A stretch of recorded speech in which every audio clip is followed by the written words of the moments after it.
Najnebezpečnejšou prevádzkou uhlovej brúsky je inštalácia nesprávneho pílového kotúča. Ak ho musíte použiť, vyberte si tento profesionálny pílový kotúč. Pílový kotúč nemá zuby, ale častice zliatiny. Pri rezaní nedymí, nesčernie a neodskakuje. V budúcnosti si už do práce nemusíte nosiť veľké množstvo rezných pílových kotúčov, zvládne to len jeden pílový kotúč. Tento pílový kotúč môže nahradiť 80 rezných pílových listov. Môže rezať oceľové tyče, drevené bloky, uholníky, dlaždice, sklo a betón. Jeden môže byť použitý na viacero účelov bez výmeny.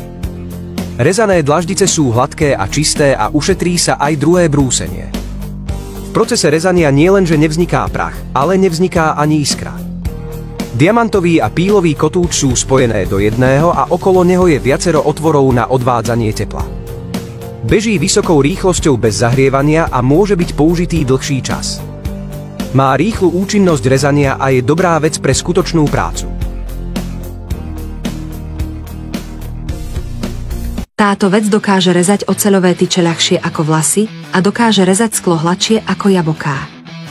Tí, ktorí ho používali, oľutovali, že ho kúpili príliš neskoro. Toto je rezná čepeľ vyrobená z diamantu.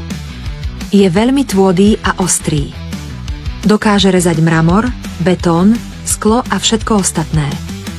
Dá sa použiť aj na brúsenie a leštenie a jeden dokáže nahradiť ďalších 80 pílových kotúčov. Nevybuchne ani nezraní vaše ruky a jeho používanie je veľmi bezpečné. Odporúčam vám vymeniť všetky bežné rezné pílové listy za tento. Teraz to nie je drahé, tak sa poponáhľajte a kúpte si ho.